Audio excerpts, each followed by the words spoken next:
After working with hundreds of CHROs in our mastermind groups, seen some common patterns, themes, behaviors of what I call successfully happy CHROs.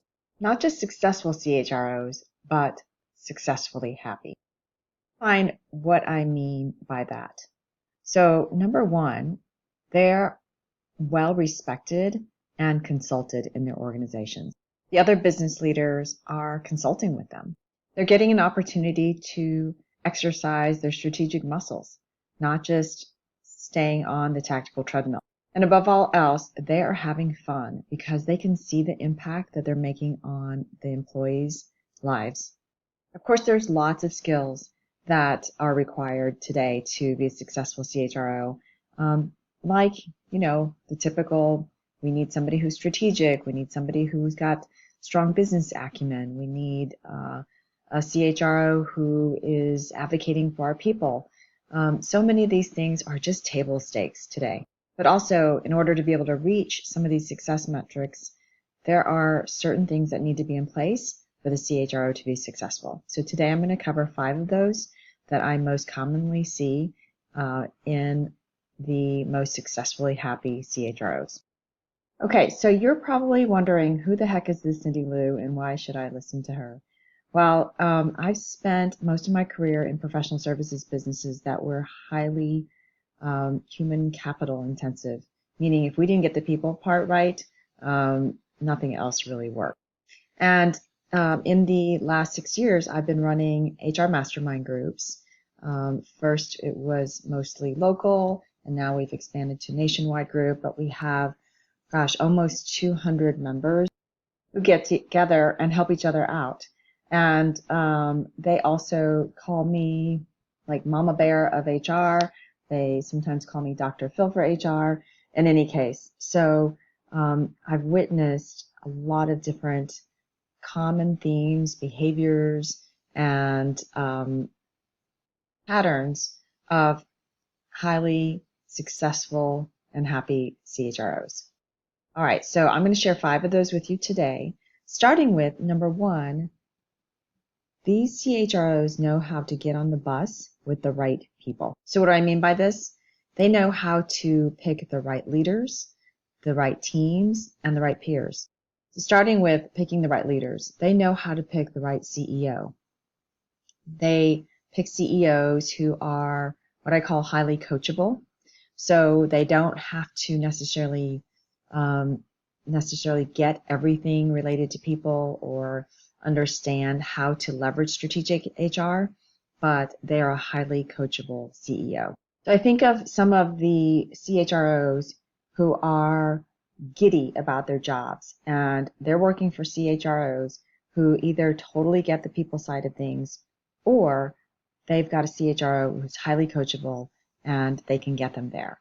And when I use the word giddy, they know they have hit the HR jackpot when they actually find a CEO has both. They get the people side, meaning they understand how to leverage strategic HR, but they also are highly coachable. Now, throughout this video, I'm going to refer to some of our members, and you'll notice that I won't use their names because what we say in a mastermind group stays in a mastermind group. If there are instances where we have public vlogs available, then I will reference some of these leaders so that you can follow up on watching those vlogs. Okay, so back to getting the right people on the bus. So there was leaders, team, and peers. So the CHROs who are successfully happy very quickly put together a team that alleviates the tactical work from them. So they know that they have to free up brain space for the strategic work and the relationship building with the C-suite. And you might be saying, hey, Cindy, you know what, I don't have all those resources. Doesn't mean you can't outsource. And so some of those expectations need to be set, maybe in the interview process. In any case, they know how to assemble a team. And I've seen several of our members, as well as some of our speakers, talk about how they put a dream team together and just how critically important that is to be able to elevate and get to that strategic work. And number three, they know how to pick peers in the C-suite who, much like the CEO, are coachable, right? They're leaders who, if they don't get it today, their ability to get it and their coachability is there. And so one of our CHRO members said something really profound, and that was, hey, as CHROs, you are in the seat where you get to be part of that selection and talent management process. And part of that needs to be selecting for leadership and leaders who really get the people side of the business. Okay, so that wraps up. They know how to get on the bus with the right people. Number two is that they are a business strategist first. I mean just that they have strong business acumen. That's a given. What I mean by this is they actually know how to pick the businesses that are growing, that have margin, that helps to support the talent management strategies that an organization needs to continue to scale. And if they aren't aligned currently with a business that has margin, they figure out how to get the right people on the bus, the right leaders, the right strategist and the C-suite team in order to transform the business into one that is thriving. Let's say you're in the business of selling fax machines as a business, and that is a dying industry.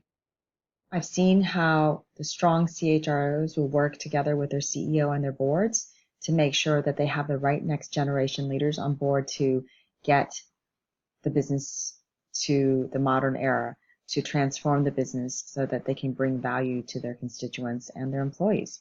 One of our members right now is going through that very same thing, and some days it's just not an easy job, but they are truly a business strategist first, which means that their voice is going to be heard as they're going through this transformation. Okay, so the successfully happy CHRO is number one. They know who to get on the bus with. And then number two, they're a business strategist first. The third area of expertise is that they're experts at branding. And you're going, wait, are we talking about CMOs or CHROs? We're absolutely talking about CHROs. These CHROs know how to cast a vision for the future and for what's possible for the organization when they leverage HR in a strategic way.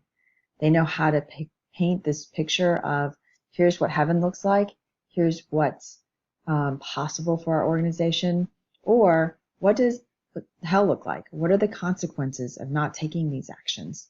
One of our members and speakers actually spoke on this topic of how to position strategic HR. Another one of our members actually shared how she uses coaching techniques to build relationships, trusted relationships with their C-suite, and how to use consultative skills to help these leaders come to these conclusions on their own. So in order to be an expert at branding, you have to be an expert at coaching, as well as casting a vision for the future, and not just the day-to-day tactical work that they might be seeing you do in years one, maybe even year two. Now, in order to cast a vision for the future, it requires stories. So they're good at storytelling. And sometimes these stories are their own, from their own past experiences, and sometimes they're borrowed stories from CHRO peers, whether it's lessons learned or great outcomes of others that you can leverage. So successfully happy CHROs, number one, they know who to get on the bus with. Number two, they're business strategists first. And number three, they are experts at branding. Number four, they are the priorities police. Okay, I hesitate to use the word police and HR in the same sentence, but they're protective of their team's time and which priorities they're working on. They're protective of their team's energy and their spirit. Look, being in HR is a really hard job. And there are a lot of really smart, get-it-done people in the profession who they could easily do something else and make a lot more money. So why do they do it? Because they're passionate about making a difference in people's lives, in the employees' lives at their company. And to protect that spirit and keep that motivation, the leaders in HR need to focus on protecting their employees' time and making sure that they're focused on the right priorities. And sometimes that means saying no and, or yes, and here's how we're going to fund it with your budget in order to get the project done, right? Because you can only stretch your teams so far. So the CHRs who are happy also tend to have happy staff because they're very protective of their employees and making sure that they're not too diluted, so diluted that they feel like they can't be successful. All right, so number one, successfully happy CHROs. You got it. They know who to get on the bus with. Number two, they're business strategists first. And number three, they're great branders. And number four, they are the priorities police. And finally, a successfully happy CHRO is fiercely protective of their own time, and they quickly recognize that how they spend their time is one of the most strategic decisions they can make as a C-suite executive. So they learn how to leverage their time. I see this all the time. Major challenges that are being solved within their peer group, being able to reach out to that personal board of advisors to help them leapfrog whatever challenges are ahead of them, and not have to maybe make the mistakes that their peers have in the past. They know that in order to inspire this hard work that HR is from their teams, they have to be the leader that brings back the innovations. And they can't just be the heads down worker that they used to be, right? They have to be able to inspire people to do their best work. And the only way to do that is to be inspired yourself, to fill your cup, to put your own oxygen mask on first. And I've seen how sometimes when we start our meetings with this HR mastermind groups or HR inner circle groups, that people are exhausted, right? They're like, I don't even know what I'm doing here. I'm so tired. I'm overwhelmed.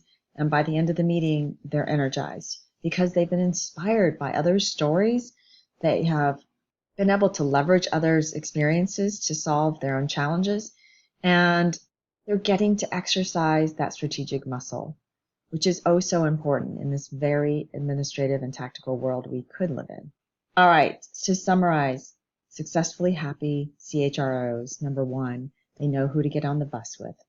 Number two, they know that they have to be business strategists first. Number three, they're expert branders. Number four, they're priorities policing their team's time, energy, and spirit. And number five, they're fiercely protective of their own time, and they've learned how to leverage. All right, so I hope that's inspired you to think about your career in a different way. And whether you're currently a CHRO or a direct report to a CHRO, a Center of Excellence leader, getting ready to be a CHRO, maybe you're a CHRO who's looking to get on a board seat. You don't have to go it alone. And this is why we created these groups, so that you don't have to go it alone and that you can leverage the expertise of others. 6 years ago, when I started HR Mastermind groups, the CHROs told me that they were craving an opportunity to connect with each other, but they just didn't feel like there was a space to do it. And even though they rated it super high on the scale for their personal development, they didn't do a good job at it unless they were looking for a job, right? So networking can be hard. And as I dug into the reasons why, I found that there certainly were lots of opportunities to get together, but they avoided it because either their peers weren't really at these groups, so not the right level of HR leaders, or that many of them turned out to be vendor petting zoos. Their words, not mine. In addition, there's this mindset that when you're networking, it's when you're looking for a job, and that is absolutely not the truth. When you need to network is when you don't need a job, when you don't need that board seat, when you don't need that advice. You need to be putting the credits in the bank to build relationships with a peer group. But we also recognize how hard your job is today. all the things that you're involved in throughout the organization. There is not probably a single challenge that the CHRO is not involved in. And so we have created the only CHRO program that is a super low effort way to build lifelong relationships with peers in a vendor-free environment. It's truly a safe space where you can be vulnerable and share what's challenging you. It's an environment where sometimes maybe you know what the answer is, and you basically need to say it out loud, and maybe you just need some validation. So if you're a CHRO or a Center of Excellence leader that reports to a CHRO, feel free to click on the buttons on this page to schedule time with me. And in this discovery call, we'll decide if there is an opportunity to join one of our groups and if it's going to help you become a more successfully happy CHRO. All right, so book your appointment. I only have so many meetings allocated per week. So grab your appointment, and you know what? Worst case, if it's not a good fit, we've had a chance to make an acquaintance, and it never hurts, right, to expand your network. Yes, I will say that this program is supposed to be company sponsored versus you paying for it. And so if you are currently in transition, I would encourage you to spend your time and energy on going after that next job. And when you find that next role, then make sure you negotiate a membership into your next offer. In the meantime, I hope we have an opportunity to connect. So click on the button below and grab your spot, and we'll have a chat.